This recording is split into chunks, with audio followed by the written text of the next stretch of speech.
चंद्रयान-3 चांद पर कब और किस जगह उतरेंगे, मिशन यह कैसे तय होता है, इसके बारे में जानकारी प्राप्त करने के लिए वीडियो में लास्ट तक बने रहे।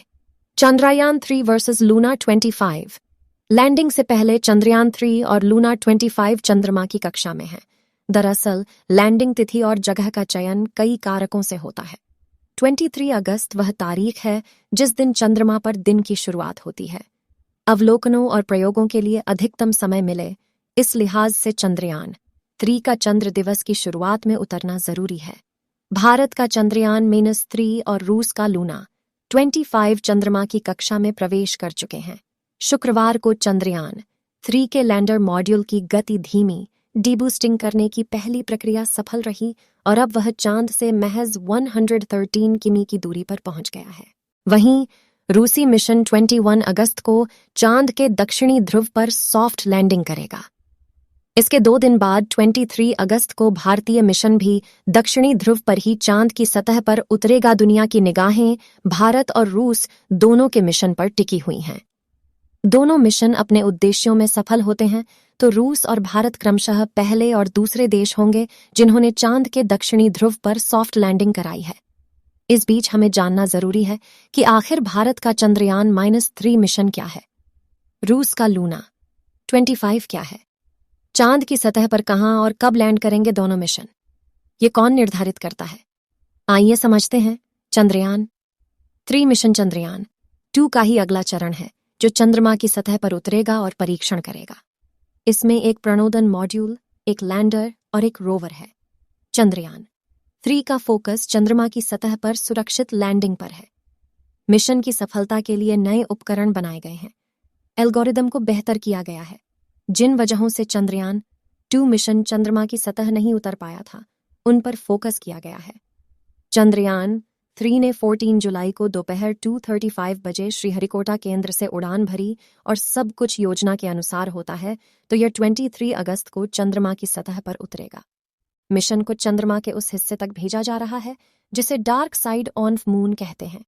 ऐसा इसलिए क्योंकि यह हिस्सा पृथ्वी के सामने नहीं आता। लूना 25 क्या है? रूसी अंतरिक्ष एजेंसी रासकास्माज ने 10 अगस्त को लूना 25 अंतरिक्ष यान लॉन्च किया था। इसे मास्को से लगभग 3450 मील 5550 किमी पूर्व में स्थित वोस्तोचनी कॉस्मोड्रोम से लॉन्च किया गया। तो दोनों मिशनों के चंद्र सतह पर उतरने का समय कैसे निर्धारित हुआ? लूना 25 एक शक्तिशाली रॉकेट पर सवार होकर 10 अगस्त को प्रक्षेपण के बाद केवल 6 दिनों में चंद्रमा की कक्षा में पहुंच गया। चंद्रयान-3 को 14 जुलाई को लॉन्च होने के बाद 23 दिन लग गए। दरअसल पृथ्वी के गुरुत्वाकर्षण से बाहर निकलने के लिए बूस्टर या कहें शक्तिशाली रॉकेट यान के साथ उड़ते हैं। अगर आप सीधे चांद पर जाना चाहते हैं तो आपको बड़े और शक्तिशाली रॉकेट की जरूरत होगी। इसमें ईंधन की भी अधिक आवश्यकता होती है, जिसका सीधा असर प्रोजेक्ट के बजट पर पड़ता है। यानी अगर हम चंद्रमा की दूरी सीधे पृथ्वी से तय करेंगे तो हमें ज्यादा खर्च करना पड़ेगा। नासा भी ऐसा ही करता है, लेकिन इसरो का चंद्र मिशन सस्ता है क्योंकि उसने चंद्रयान को सीधे चंद्रमा पर नहीं भेजा है। फिलहाल दोनों मिशन चंद्रमा की कक्षा में हैं और लैंडिंग की उल्टी गिनती शुरू होने को है। ऐसे में लोगों के मन में सवाल उठते हैं कि लैंडिंग तिथि का चुनाव किन कारकों से तय होता है। दरअसल 23 अगस्त वह तारीख है जिस दिन चंद्रमा पर दिन की शुरुआत होती है। एक चंद्र दिवस पृथ्वी पर लगभग 14 दिनों के बराबर होता है, जब सूर्य का प्रकाश लगातार उपलब्ध रहता है।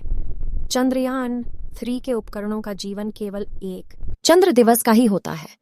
ऐसा इसलिए है क्योंकि वे सौर ऊर्जा से चलने वाले उपकरण होते हैं और उन्हें चालू रहने के लिए सूर्य की रोशनी की जरूरत होती है। रात के समय चंद्रमा अत्यधिक ठंडा हो जाता है। यह तापमान 0 से 100 डिग्री सेल्सियस नीचे तक पहुंच जाता है। ऐसे कम तापमान पर उपकरण जम सकते हैं और ये काम करना भी बंद कर सकते हैं। अवलोकनों और प्रयोगों के लिए अधिकतम समय मिले, इस लिहाज से चंद्रयान-3 का चंद्र दिवस की शुरुआत में उतरना जरूरी है। सीधे शब्दों में कहें तो चंद्रयान-3 23 अगस्त से पहले उतर नहीं सकता और 24 अगस्त के बाद उतरना भी नहीं चाहेगा। वहीं दूसरी ओर लूना 25 के लिए ऐसा कोई मुद्दा नहीं है। यह भी सौर ऊर्जा से संचालित है, लेकिन इसमें रात के समय उपकरणों को गर्मी और बिजली प्रदान करने के लिए एक जनरेटर भी लगाया गया है। इसका जीवन 1 वर्ष है और इसकी लैंडिंग चंद्रमा पर उपलब्ध सूर्य की रोशनी पर निर्भर नहीं करती। भारतीय और रूसी मिशन कितनी दूरी पर उतरेंगे?